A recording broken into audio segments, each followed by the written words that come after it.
Hey everybody, welcome back to another Monday motivation video. We're just going to go ahead and jump right into our card today. I am using the dictionary background stamp from Stampin' Up and using some Sahara Sand ink to ink up my background. And then I'm going to take a piece of Whisper White cardstock, and I have this cut to 4 by 5, and it's just a layer that I'm going to be putting onto my card base. So I'm just laying that down right on top of the stamp and then putting a piece of scrap paper over the top of it and holding it down with one hand while I kind of rub over the paper just to make sure that I have a really good crisp stamped image. So I'm going to go ahead and peel this up and you'll see how nicely that's stamped. So now that I have that done, I'm going to take a piece of vellum. The vellum's cut at 2.5 inches by 8.5, and I'm just putting adhesive on both sides and along the one top and side of it. And I'm going to go ahead and adhere it down. Vellum, when you usually put adhesive on it, you can see the adhesive through the vellum. So I made sure that I put it only on the sections where it would be kind of hidden, which would be the two sides where it wraps around the card, and then around the top because I am going to go ahead and put a border around that. So I'm just going to go ahead and adhere that down and wrap the vellum around to the back.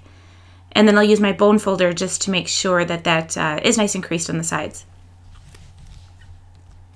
So once I have that done, I am going to pull out my Big Shot, and I have a piece of scrap felt that I have in my stash, and I'm going to use the large scallop die from Stampin' Up. This is a really nice big scallop, so I'm just going to kind of line that up onto my felt, and I'm trying to decide here how big or how deep I want that scallop border to be. So I'm just going to line that up as soon as I figure out what I'm doing here, and then put my other plate on and run it through my Big Shot.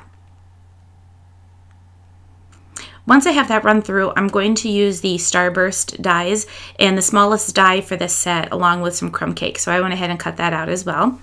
I'm going to run some adhesive around right along that vellum piece on the top of that stamped background.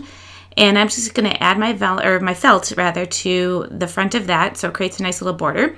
And then I also adhered that down in the back with some washi tape.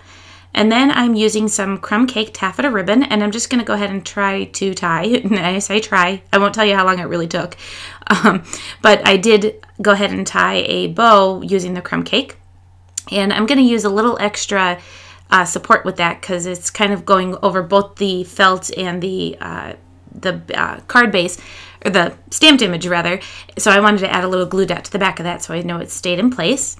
The next thing I'm going to do is stamp my sentiment, and I'm going to stamp that out onto some Whisper White cardstock. And my sentiment comes from the stamp set called Remembering Your Birthday. And I just trimmed that down. I'm not really sure what the dimensions were on it, but I just trimmed it down, and then I'm going to trim off some of the edge of this because I'm going to cut this into a banner flag shape. And I had to kind of trim it a couple of times just to make sure my end was straight. So once I have it straight, I then cut a slit in the middle, and then I go from each of the corners to the center just to make that flag shape. So once I have that done, I am going to then go ahead and take my little starburst that I cut out with the crumb cake cardstock and adhere that down. So what I'm doing is just putting my happy birthday sentiment in place where I know where it's going to be, and then tucking my crumb cake starburst right behind it so I know where it's supposed to be. And then I added some dimensionals to the back of my sentiment, and I'm just going to line that up right on the edge, covering over some of that starburst, and adhere that down.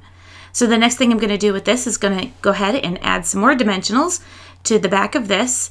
And I'm at the end of my sheet of dimensionals, so I am just cutting off the end pieces because you don't want to waste any of those awesome dimensionals. And I'm going to adhere little strips of it along the back.